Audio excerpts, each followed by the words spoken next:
All right, I'm going to get started. A few more people might join as we go.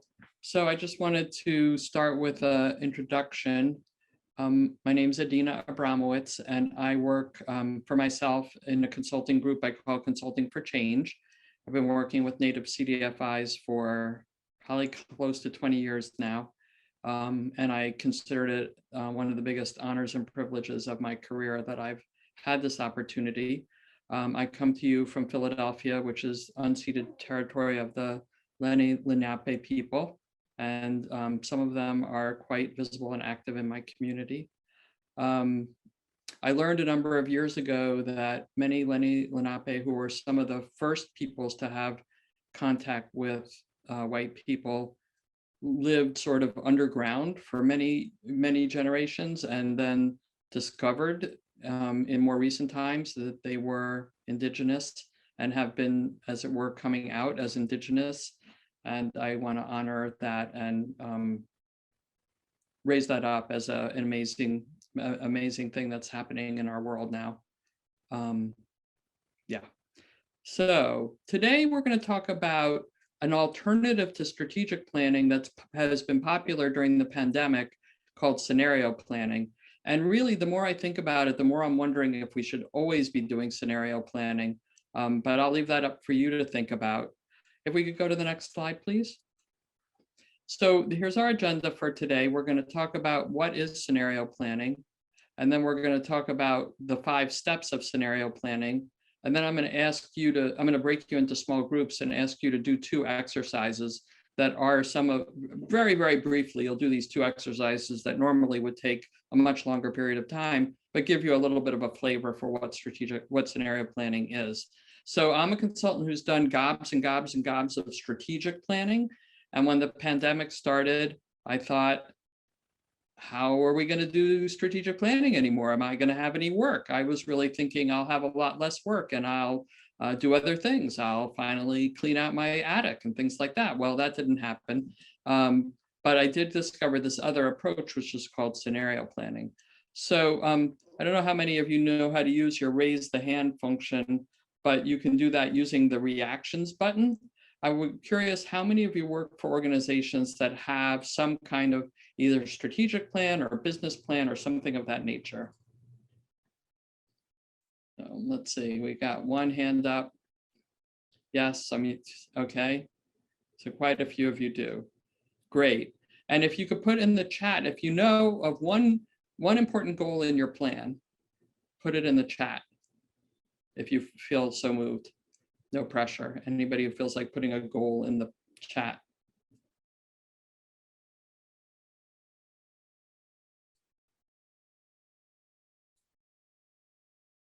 Expand to other tribes. Great. I think that's a goal from several Native CDFIs. That's great. Who else has a goal they want to share? Staff capacity development. Terrific. Thank you. Expand type of loans, right? Another very common goal at a CDFI. Terrific. Okay, can we go to the next slide, please? So this is kind of, you are here in the midst of this mess is kind of how many of us experienced, especially the early days of the pandemic. And this is sort of the idea of how do you deal with tremendous uncertainty, which is what we were dealing with at the beginning of the pandemic. But the reality is there's been a tremendous amount of uncertainty for a really long time. There was 9/11, there was hurricanes, there was the 2008-2009 financial crisis. There was just all sorts of crazy ups and downs. There was the election of our previous president, whose name will not be mentioned. There was, and then there was the pandemic. So, all these transitions, and one of the things that occurred to me is if you are a person who's 21 to 25, your life started with 9/11, and there's been uncertainty ever since then. And such a huge percentage of our population is of that age or younger. So they've been living through, those people of that age and younger have been living through uncertainty of a great level their entire lives. So what this shows is, there's the before time, there's the crisis when you enter survival mode. So in terms of the pandemic, that would have been the end of March and April when we were all like, what do we do? How do we stay alive? How do we just stay in our homes? And then we kind of went into this transitional mode. And then after that, we have the next normal. So in terms of the pandemic, we're beginning to exit from it, but there's lots of other uncertainties in our life as well. Next slide, please. So what is scenario planning? It's a process to do planning that instead of developing one future like you do with strategic planning, you develop a portfolio of futures, specifically 4 different futures. And so with strategic planning, you develop a concept of where you want your organization to be in a period of time, in 3 years or in 5 years, typically. And you describe that future as vividly as possible using goals and objectives. So you have one future. But in scenario planning, you develop 4 possible futures, and that allows you to be more nimble. So of course, scenario planning is not a way to actually predict the future, but it's an orderly way of thinking about the future and making decisions depending on which future actually comes to be the reality, or some combination of the futures come to be reality. And this is especially helpful when there's great uncertainty. Can you show the next slide, please? So this is just a visualization of strategic planning. You sit around a table and you create one future. Scenario planning, you sit around the table and you create 4 futures. Next slide, please. So what do you end up with? You end up with a scenario, a set of scenarios, 4 scenarios that map a plausible range of stories. And that word plausible is really important.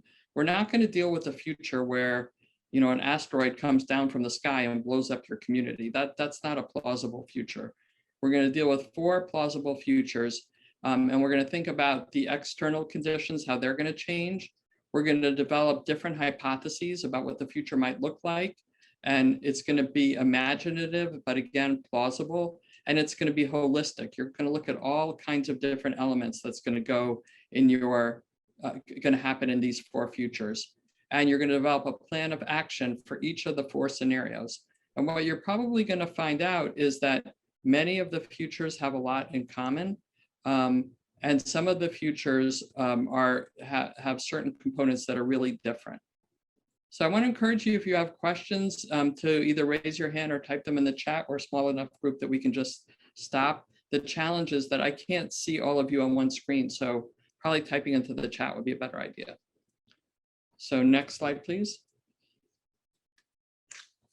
So what scenario planning is not, but it can include as well. Darla, do you have a question?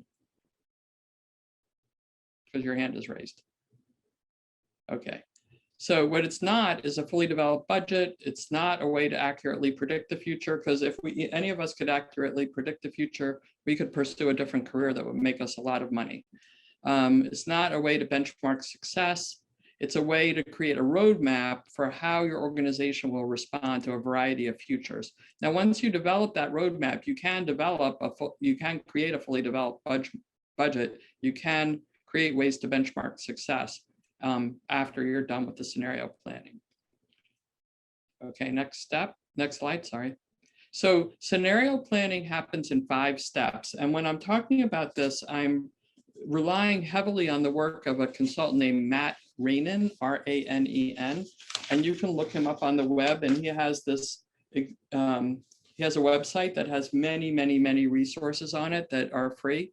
And I actually had the privilege of participating in a planning session with him for another organization that I'm part of. It was really fun to watch him.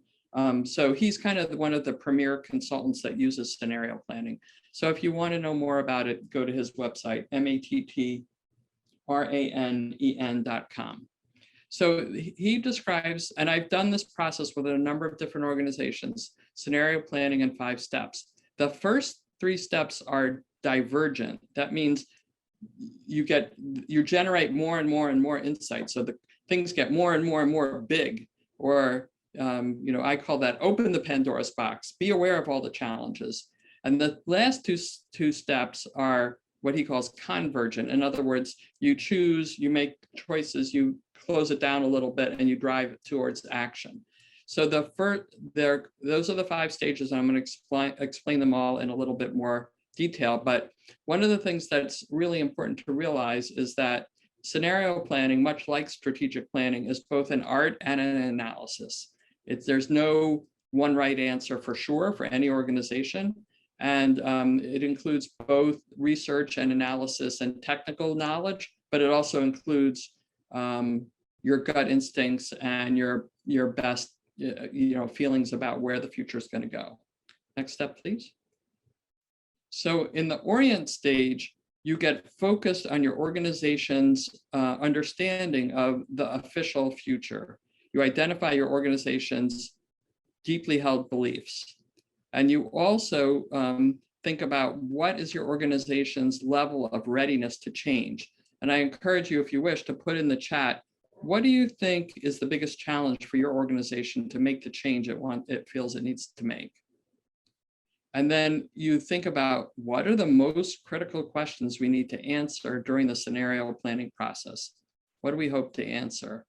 And then to figure out these answers to these questions, some typical activities include internal interviews. In other words, interviews in the most inner circle, which would be staff and board of directors, and maybe a very close funder or a very close ally. And also reviewing existing reports and planning documents from your own organization. Those would be typical activities to help you answer these questions. Next slide, please. The next stage is explore. And explore is when you create the 4 futures. So in explore, you immerse, and I love that word, immerse. So like really go deeply into, think about being in a pool underwater.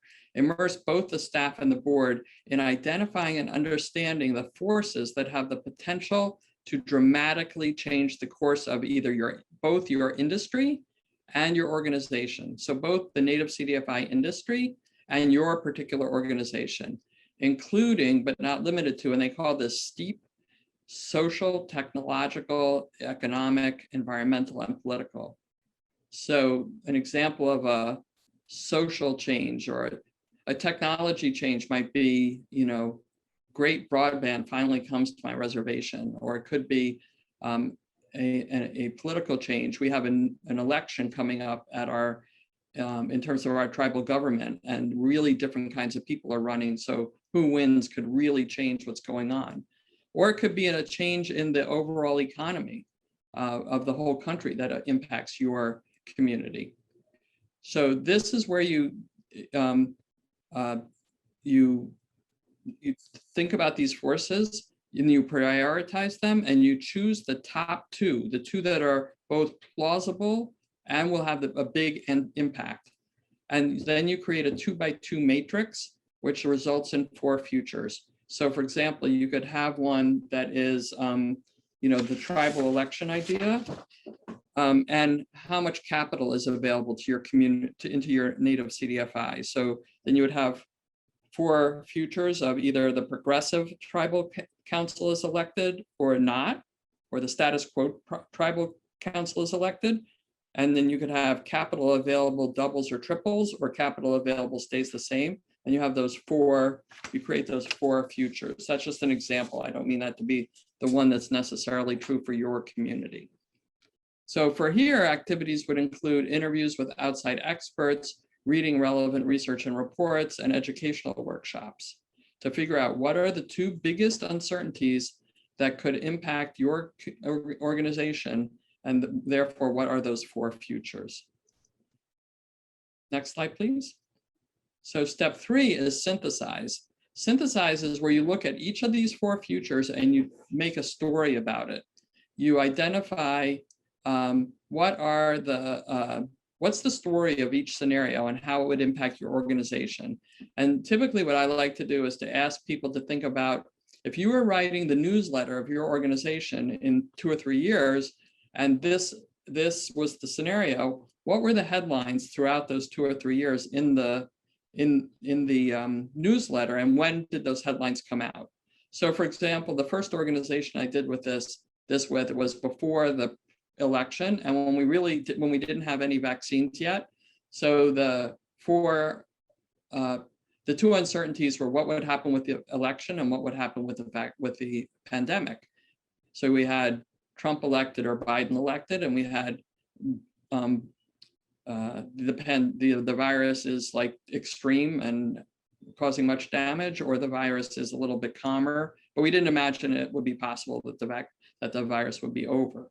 So we had those 4 futures, and then how would it impact, in this case, it was an organization in New York City, how would it impact the economy of New York? How would it impact their lending? How would it impact their ability to get capital? And in their particular case, it was an organization that works with immigrants and refugees. So if Biden gets elected, we imagined lots more immigrants and refugees. If the former president was reelected, then we imagined once again, no more immigrants and refugees allowed into the country. So that changed their prospects a great deal, depending on who got elected. So we did, what I did was I broke the board up into 4 groups, and the staff as well, and they each participated in one of the 4 futures in building the story. So the result is a document that explains the overall logic of the high-level differences between the 4 scenarios and the detailed stories of each scenario. So that's synthesized. So these are the 3 steps that are divergent. Then we go into the 2 steps that are convergent, or creating action. So next slide, please. The 4th step is choose and act. So then you develop and stress test a strategy for each scenario. So, I have a question. What format is the story? So what I did was I just listed all the headlines and the dates of those headlines, and then you could put them in date order. And that sort of gave you the overarching arc of that story. And of course, we sort of eliminated the ones that we thought were not quite on target, because you always have one board member who has an opinion that's not quite on target, right? And maybe we added a few from other stories that seemed logical to fit into this story. So that was the format I used. Other people do make it into like a narrative story of, in paragraphs. So it's kind of up to you how you want to do that. But good question, thank you. So then we think about we develop ways, how will each of these scenarios, how will they impact our organization, and how will we respond? And so the actions that show up in most of the scenarios become what we call the sure bets, and the actions that are in the less likely scenarios but still seem like good ideas to hold on to become side bets. So sure bets are the things that show up in most of the scenarios. And I was very surprised the first time we did it, how many actions showed up in all 4 scenarios, or in 3 out of 4 of the scenarios. And the same thing happened the other time I did it, scenario planning. So I don't think it was a fluke. So you're in this one, you're answering, what are the implications of how your organization would act in each of the scenarios? And this one I did more, a little bit with board members, but staff members had more to say about this typically, because they're the ones who do the acting. Next slide, please. So once you figure out how you're going to choose and act, then you have to monitor. So as time goes on, you start to realize which scenario is really coming true. So of course, in the case of my client that had the election, it became clear that Biden won. And the one, about the pandemic, it was calming down, although it wasn't eliminated. So we knew we were in that quadrant was actually the most hopeful for their organization. But what you want to do is identify early signposts and indicators as to which scenario is becoming the one. When it's something like the election, it's crystal clear what happened, but a lot of things are a little bit mushier, which one is actually coming to be. And then you want to have a process with your board for evaluating whether to activate any of the side bets. So for example, my client in New York was wondering if it was one scenario was that real estate values in Manhattan would go down as people closed offices. Maybe they would have the opportunity to buy an office, which would never have happened in the past. They would never have had enough money for that because they're so expensive. So they created like a threshold of a price that they would be willing to do. And if they started to see real estate values getting down to that price, they would start looking. And then you have to monitor the ongoing relevance of the scenarios. And sometimes certain elements of even though you're mostly in scenario, let's just say 3, certain elements of the scenario 1 or 2 might be coming true. So you want to be flexible and be able to mix and match. So I want to stop for questions and ask you, this is the end of the presentation about how we do scenario planning. And now we're going to go into a few exercises for you to see what it's like to actually do it. And during this time, when you're in your small group, I really encourage you to turn on your screen and talk to one another. It's kind of weird to talk to a blank box. But before we go there, could we go back to slide 8, Denise? This is where we talk about the different, there's a list of stages. There we go. Anybody have any questions about any of the stages? You can feel free to unmute yourself and just ask.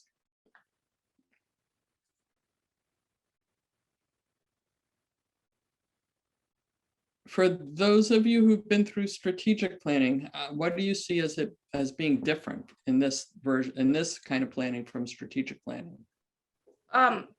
So I guess my question is that I have definitely gone through strategic planning with previous organizations, and I'm new to the CDFI, and we don't have a strategic plan in place. And at this time, I've been really pushing for that, just because as I understand just like the overall organizational health, this concept of, you know, the scenario planning and having 4 scenarios set up. I mean, it makes a lot of sense in light of a lot of the uncertainty, but like, how developed does it have to, like, do you have to bring in somebody, or like, you know, does the board, you know, how do you even kind of present this idea? And like, you know, I think about it, and I think about World War Z, and he had thought about the zombie apocalypse, and that's how they were able to pull all those teeth in that one country and be ahead of the game. So is that what this is kind of that where everyone needs to kind of identify it? Just you have a couple different questions all into one. So I think in your case, you have the challenge of convincing your organization to do some kind of planning. Then the question is which kind of planning. But let's first focus on the what's the advantage of planning, because people who've never done it don't usually see that. So I think, you know, the advantage of planning is having a roadmap. The advantage of planning is you're probably going to accomplish more of your goals if you actually write them down. You can, you know, the advantage of planning is that by having clearly identified goals, you know what doesn't fit in. So when you get an opportunity that doesn't fit, it's easier to say no. So I think that's your first step, is convincing your organization to plan. Then you have to decide which one is more beneficial. And I think it does help to have an outside facilitator either way, because for one thing, that means that everybody on the staff and the board can participate fully, and no one has to be an expert in the process. They just have to bring their own knowledge about the organization. And as far as zombie apocalypses, I don't really know anything about that. That would not be a, what do you call it, a realistic scenario, but yeah. So somebody asked, what is the timeline of the story? How far out are the forecasts? So both of the organizations that I did scenario planning with chose to go for 2 years. So a little shorter than strategic planning, which is usually 3 to 5 years. But it's up to the organization to choose what they think is the relevant time frame. I think because it was pandemic related, people thought it'll be really different in 2 years. So at 2 years, we want to take a step back and look again. Any other questions that people have about the 4 stages? Well, so coming back to it being 2 years versus a strategic plan being 3 to 5 years, looking at organizations that had that strategic plan and then COVID happened, and watching them completely like change their entire programmatic thinking in response to COVID. Does this scenario planning, does it make sense to keep it 5 years, or to keep it within the 2 years, or would it make sense to kind of spread it out to 3 to 5 years? It just depends. Or is it like a more rapid response type thinking? I think it's a more rapid response type thing, because it is about dealing with uncertainty and what the nature of the uncertainties are going to change. If the uncertainties seem to be keeping steady, perhaps you can do strategic planning and just develop the one future. Again, this is more of an art than a science. There's not one correct answer to any of these questions. Well, Native CDFIs rely on, as I understand, again, I'm new, so correct me, but we really do kind of rely on the administration, and depending on who's going to want to honor Native American existences. So it, like, even up to 4 years, it would make sense, right? Yes, you could do it with the elections. That's another possibility. Yeah, that makes sense. Okay, so now if we can go back to slide 14. So what I would like to do is put you in small groups and ask you to identify some uncertainties and think about what are the biggest uncertainties or changes facing your nation, not just your native CDFI, but your nation. And they could be, again, they could be political, economic, demographic, like maybe you're having a huge birth spurt and a huge percentage of your population is under a certain age. It could be infrastructure or technology in your community, environmental, or things I haven't imagined. So it says take 3 minutes. We're not going to do 3 minutes. This session goes until when, Denise? I apologize. It's 4 o'clock now. How much more do we have altogether? I believe this was an hour and 30 minutes. So it's going from 3:15 to 4:45? I think it's going from 3:30 to 5. Yeah. I'm in Eastern time. Sorry for all you other time zones. Okay, so let's give people 7 minutes in this room. We're going to think about, so I want you to come up with big uncertainties. So just brainstorm with the other people in your group as to your big uncertainties. And I understand these will be different for different communities, but then take some time first brainstorm together, and then take some time to think about it and choose the top 2 or 3, or maybe the ones that are most similar to one another in your different communities. So I just want to give you an example. So if you go to the next slide. So this is the example that I said orally, but you can now see it on the screen as if your 2 uncertainties are, there's a tribal election coming up, and depending on who gets elected, it'll be really different. And there's a lot of capital flying around out there, but we don't know if it's going to land in our community. So you have these 4 futures. The progressive tribal council gets elected and your capital coming to your community doubles. Or you can have the progressive tribal council gets elected, but it stays the same. And then you've got the bottom 2 scenarios, number 3, status quo council gets elected and capital doubles, or status quo tribal council gets elected and capital stays the same. So number 1 might be your most preferred and number 4 might be your least preferred, but you kind of want to plan for any of these 4. That's the idea. Okay, so we're going to put you in small groups of 4 or 5 people for, what did I say, 7 minutes? And you're going to discuss what are the biggest uncertainties and then choose the top 2 or 3 that you want to report back on. And I'm going to give a minute on the slide so everyone can like take a screenshot or write down the instructions and then send you away. Thank you, Denise.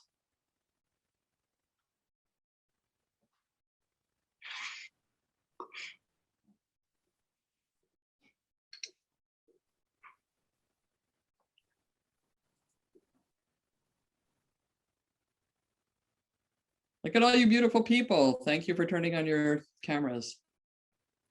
Okay, so who wants to volunteer and tell us one of the uncertainties that came up in your group? One of the uncertainties that you think your organization or your nation is facing, or your group of nations, in Susan's case. Anybody? Yeah, go ahead, Susan. Hi, I'm Susan Hammond. I'm with 4 Directions Development Corporation.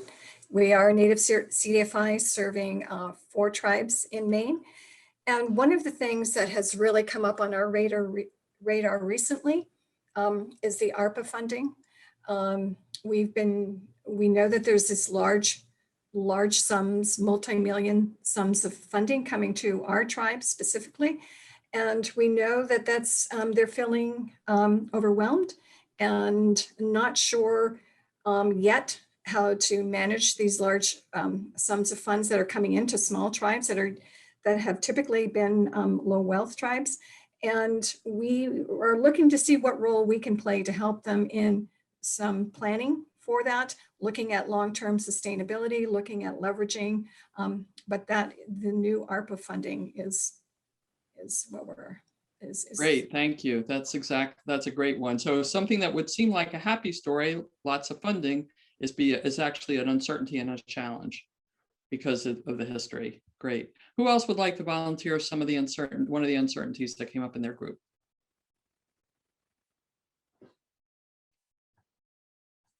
Please, anybody just unmute yourself and tell us one. For the term limits on our tribal council, so here in Pine Ridge, we only have 2 years. Yeah. Those things switch every 2 years, so that is a big uncertainty for us and Yes, for other tribes too. Yeah, so excellent. expounding on what Star said is that with 2-year tribal, with term limits, they do just enough to kind of get reelected, but not enough to really kind of make huge moves. And so that's really scary. So at a tribal level, term limits, but then also at a national level, every time there's a new president, and it depends on how sympathetic they are. And I think also politically looking at, like, you know, you see native TikTok now, and you see that there's changes of trends occurring where they're actually acknowledging the things that are happening to tribal communities. Right. So Denise, the last one was national political changes like the president and the Congress, the US, not right. Thank you. So can you say a little bit more, Anita, about native TikTok and how that's changing things? Frankly, I'm seeing our voice. You know, the reality is that that we are being heard in a different way. The fact that those children's bodies were being changed or discovered, you know, we as Native Americans growing up within our tribal communities or near, you know, and having tribal acknowledgement, we knew about the boarding schools. We knew the atrocities were happening, but there was all whispered, right? But now TikTok's coming out, and they're actually having elders come forward and talk about the atrocities that happened that they had silenced themselves for so many years on. And so these stories are finally being told, and it might not be a huge trend, but I'm afraid that we'll be silenced once again. But right now it's being heard. So Denise, maybe we could write social media equals native voice being heard. Yeah, that's very powerful. Thank you. Other uncertainties people want to mention? Let's get a few more. Go ahead. In our group, there was a common theme, in addition to ARPA that Sue mentioned. There was also a common theme about attracting talent, capacity, both at the organization level as well as for tribal governments and tribal institutions. Right. So that's a challenge, in other words. Yeah, thank you. Yeah, that creates a lot of uncertainty when there's turnover. Yes. Right. And there's the feeling like, how can I possibly leave because they'll never be able to replace me? Whereas in non-Native America, that's usually we think those people are being overly grandiose. I think in Native America, there can be a lot of reality to that. Yeah. Makes it harder to have like normal turnover. Not just attracting talent and turnover, but also an organizational, like talking your board into understanding that we got to change policies to attract these people back to these, you know, rural reservations. That's where I'm at. So to get them back, we have to do that. We have to change our policies to be more friendly and to be trending nationally. So Martin wrote in the chat, decision-making challenges due to political relations with tribal government. So in other words, Martin, are you saying that the tribal government won't make up its mind, or the tribal government is blocking something you want? Can you help us a little more understand that? Well, like in Wyoming, they keep cutting the liaison position. So we had tribal liaisons that worked with the governor to kind of communicate what's happening on the reservation, and they just continue to cut the budget for those, as well as just trying to cut those positions from the state so that we can't discuss our issues to the state. Thank you. Okay, let's take one more uncertainty, and then we're going to go on to the next exercise, which is where you build a story. CRA modernization. Andy Gordon writes, yes. So that's a great example of a political issue, a regulatory issue that we have some control over, but very little control over. And it will affect all CDFIs, it will affect Native CDFIs, it will affect all low-income communities in ways we don't really know, depending on which way they decide to go. So we have a few comments in the chat. So Martin says, competing wish lists by different government departments within the tribe. And I assume they can't fund all of them. So these are great examples of uncertainties, and what you would imagine in terms of building the four futures is creating two oppositions. So like with large sums of funding coming into small tribes, that large sum is going to come in one way or another. But one could imagine one scenario is they really get it together and use it strategically and use it sustainably, and it creates gigantic change. And another scenario is they can't figure it out and we stay stuck, right? So those would be the two extremes. Or, you know, the term limits on tribal council, you could imagine, well, even though there's term limits, the same people get elected time after time after time, or you could imagine new people come in and it's either chaotic or it's good. So you have to create these two different options for each uncertainty, and then you get that 4x4 future that we discussed before, the 4x4 matrix, which I think it's on the previous slide if we want to look at that, Denise, just one more time. There you go, this is my Adina's made up version where you have either progressive or status quo tribal council elected, which would change what's available to you as an organization and to you as a nation. And then capital availability to your CDFI either doubles or stays the same. So those are four different scenarios. Okay, so the next thing we're going to do, if we go to the next slide after this, is exercise number 2. So when you go into your group, you're going to pick one scenario, one that you think is fairly likely. So maybe it's, you know, something about the tribal council and something about funding, or something about the federal government, whatever you choose. Choose one scenario. Don't spend a lot of time picking the scenario. The typical, the more interesting part of the exercise is the second bullet, which is imagine yourself as a writer for your organization's newsletter, and think about what are the biggest headlines of the stories that will be written between now and 2 years from now. I just picked September 30th, 2023. So jot down the headline and the date. And that's how you develop a story about this scenario, is thinking about over the course of time, what would we be reporting on? You know, some big development breaks ground, some big development actually opens, or people, you know, the government is still stuck and the budget is delayed once again, like those kinds of headlines, and then a date between now and September 30th, 2023. So are people clear about the assignment before we put you into groups, or please ask questions? Any questions? You can put them in the chat or you can just speak. So the last room, it was just me and another person for a really long time, and then 2 other people got added on. So how do we get distributed into these groups? Okay, so let's, how many people are now in, there are 18 people in the group. So let's make 3 groups then hopefully there'll be more people in the group. Good suggestion, thank you. And we're gonna do this for another 8 minutes. So, and away we go into groups. Thank you, Denise, for making this happen. So I'm curious, did people have fun with that? Or was it challenging? What was it like? What was the experience like of doing that?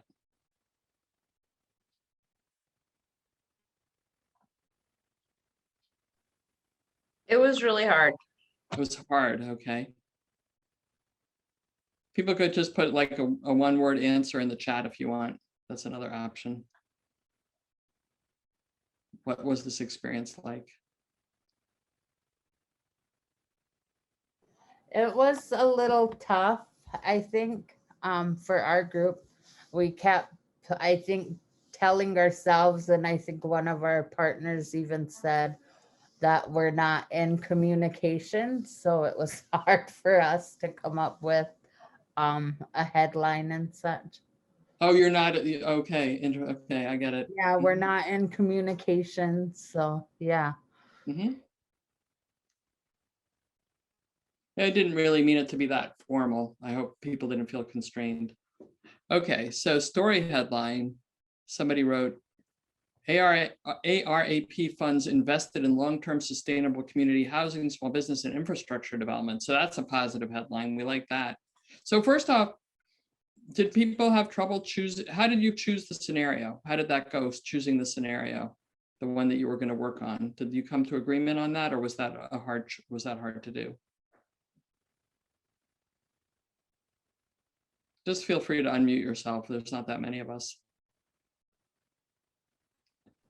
I think for us, it was just, I think it's something that's there, and it was almost like a wish for each of our communities, rather than giving it out to each enrolled individual, that we just came up with what we came up with, and long-term sustainability. Really investing in housing, small business, and infrastructure development. Because what happens is when we get, I know personally my tribe is giving $2,000 to each enrolled member. But for us looking at that, none of that money is really going to stay in our community. Why? Because we lack things just Right. like People we will said. spend it at businesses outside of the reservation, right? Yes. Right. Yeah.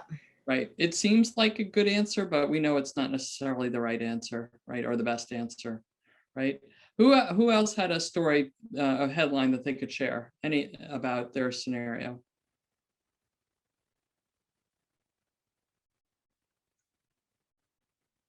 Somebody please share something, or else we're going to just end.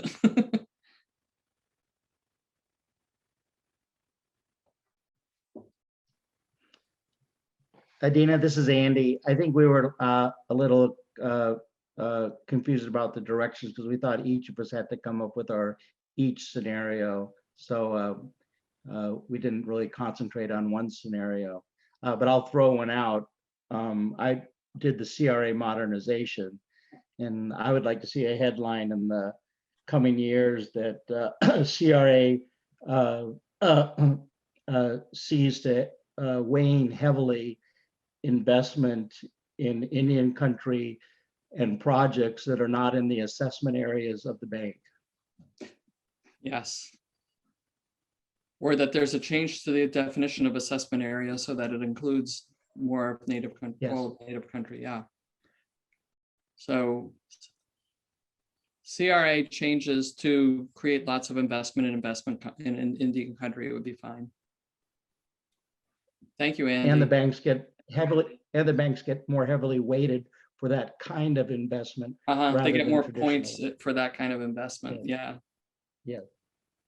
Boy, would they ever be scratching their heads if that happened? But it would be good for the native CDFIs because that would be a very easy solution for them, right? Well, the OCC attempted to get in that direction, I think. Yes, yes. Okay, any other headlines, regardless of which scenario you worked on? It doesn't really matter, just other headlines of what you would think could happen in the next 2 years. Positive or negative. Did anybody have let me ask this question. Did anybody have like a negative headline or something that could happen that would be challenging? Because those headlines exist too, right? Imagine you're the immigrant organization that I was telling you about and Trump gets reelected. That would have been a very challenging situation for them. No more immigrants or refugees for another 4 years. So did anybody have a headline that was something negative happened in your community or to your organization? I work with a CDFI in Anchorage, Alaska, and we're starting to work, we're just starting a small business loan program over the last few years. And so a lot of small businesses in Anchorage really rely on the tourism industry, which has been really impacted by the pandemic. So I did both a positive and a negative, pretty simple headlines, but one being, Anchorage economy sees strong, or Anchorage tourism industry sees strong recovery. And then the opposite of that, Anchorage tourism industry sees slow recovery. And how would that impact your organization, either one of those options? Well, it would really depend. It would, put the small businesses that we lend to in a different scenario, whether they're trying to just adapt their business model to figure out how, they can respond to the current climate, or whether they're, ready to grow. And so it could impact their ability to repay, and maybe we need to think about our terms and flexibility, or it could impact, how many new new people we see interested in the program. Mhm. Right. So a pretty dramatic difference in your ability to make new loans, and perhaps even to the loans you have. If there's no recovery, it could be really challenging for them to pay back their loans. You might Mhm. have to forego, or delay repayments. Okay. Also too, there could be looking at the business models for those tourism businesses and maybe doing something more online and Yeah. expanding their market beyond Alaska, just to have them be more creative to see opportunities within their own businesses beyond the Yeah, Anchorage and tourism area. along those lines, like thinking about the TA and the development services that we offer, and making sure, those are helping folks respond and do that creative planning. Right. And yeah, TA to help businesses pivot, basically. Right. If they haven't already. Hopefully a lot of the businesses have already pivoted, like the one that was in that video that we saw at the beginning today, the photography business. Yeah. One more headline and then we'll wrap up. Maybe one more headline. All right, no more headlines. So final slide. So I thought for those of you who've done both strategic planning, whoops, there should be one more. There we go. For those of you who've done strategic planning and now you've had a small introduction to what scenario planning might look like, what do you think are some of the advantages of strategic scenario planning? In other words, pros, and what do you think are some of the perhaps disadvantages or cons of doing it this way?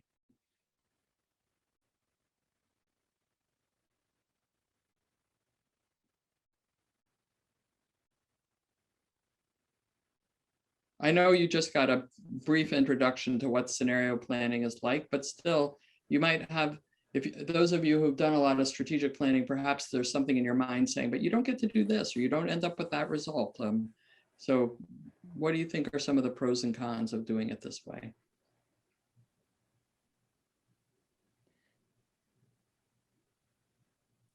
I think for me, the reason I came to this session, Adina, was that it allows me to look at something very specific and discrete and expand it and put more energy around that particular discrete activity or scenario. Whereas for me, strategic planning is broader in scope and includes the whole organization often and the many facets of the organization. And I like that this is more discrete and looking at sort of opportunities the way I see it. Thank you, Susan. So Gary wrote, I like the multiple what if scenario planning, which could be built into the more traditional strategic planning model, right? So I think that, yeah, scenario planning can certainly be for the whole organization. It doesn't have to be only for the opportunities that we're talking about. And the two groups that I worked with it on, they did expand it to the whole organization and think about how the different scenarios would impact like hiring and capitalization and their board and all those kinds of things, in addition to their products and services. I think for me, all the years I did strategic planning, the people who don't like strategic planning would say it's going to put me into a straitjacket. In other words, I'm going to feel limited and not nimble, or it'll make us less nimble. And I think scenario planning leaves you more nimble and less whatever that straitjacket thing is. I don't really feel that way about strategic planning because I don't think you have to follow your plan slavishly. I think you can adapt if the environment changes, but some people definitely feel that way about strategic planning. So this definitely, it forces you to think about different possibilities. So I think that thought process makes you more nimble, I would think. Any other thoughts about pros or cons about doing strategic planning versus scenario planning? It's not versus, instead of. I think it's a really interesting concept and it feels really new to me. I don't know if it's new to other organizations or maybe I'm just behind the times, but I think it's exciting. I think it is pretty new to most people. I mean, it was new to me. I had this book on my shelf for 5 years at least about scenario planning, but then when the pandemic happened, I actually took it off the shelf and read it. And then I had this experience with this guy, Matt Rainen. Again, I'll recommend his website, mattranen.com, who is sort of like one of the premier consultants doing it. And he gives away a lot of good resources on he makes available for free a lot of good resources on his website. So yeah, I think anytime we're facing a lot of uncertainty, it's a good option. It's a little bit less, I think it does make sense for it to be less long-term than strategic planning. So if you want like a 5-year plan, you're probably not doing scenario planning. But with all the uncertainty that's facing other various environments, it makes sense. Andy, did you have a question? Yeah, well, no, I just wanted to comment. I think, or maybe I and folks, the reason I picked this session is because we now understand what a crisis can do, and that how positive things can come from it, and you can be opportunistic. And so I think that's an important thing in any strategic plan, to be able to pivot or see opportunities where others may not see them as opportunities. And That's so I thought right. it was an excellent exercise in that way. Thank you. So, I mean, I think both the 2008, 2009 financial crisis and the pandemic, and then for nationally, and then other local crises or regional crises have shown how CDFIs can benefit in a weird way from really challenging situations, because we are economic first responders, and we do rush in where others rush out. And ironically, sometimes during those times, actually better deals become available to us because banks constrict and don't do as much lending.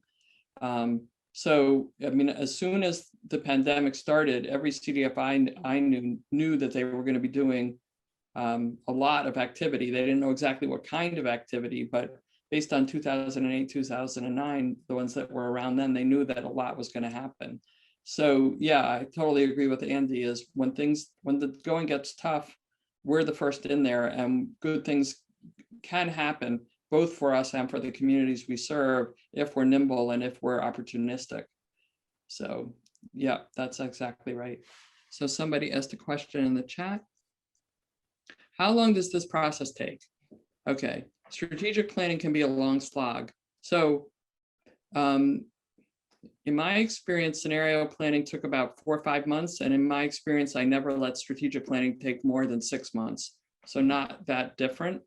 When strategic planning can be a long slog, I would suggest make that a requirement of your consultant, that it not take more than 6 months. Because when it takes longer than that, exactly, you have this reaction of like, oh, I'm going to kill myself if we have to go through more strategic planning.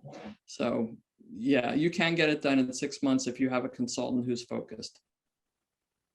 And if you don't, typically some of the initial assumptions have changed, and then people start raising issues all over again that you thought were resolved, and it becomes like that game of whack-a-mole where different things start popping up on you. So I think it's not that different a time frame is my answer. Any other questions before we close for today? All right, well, thank you everybody for participating and for going through the exercises with me. It's just something I wanted to offer as a possible alternative to strategic planning, especially when the environment is so uncertain, a different way of looking at the future of your organization and planning for it than what we've done in the past. So best of luck to everybody. And once again, my honor to have been able to present today. And thank you for Denise for managing our tech.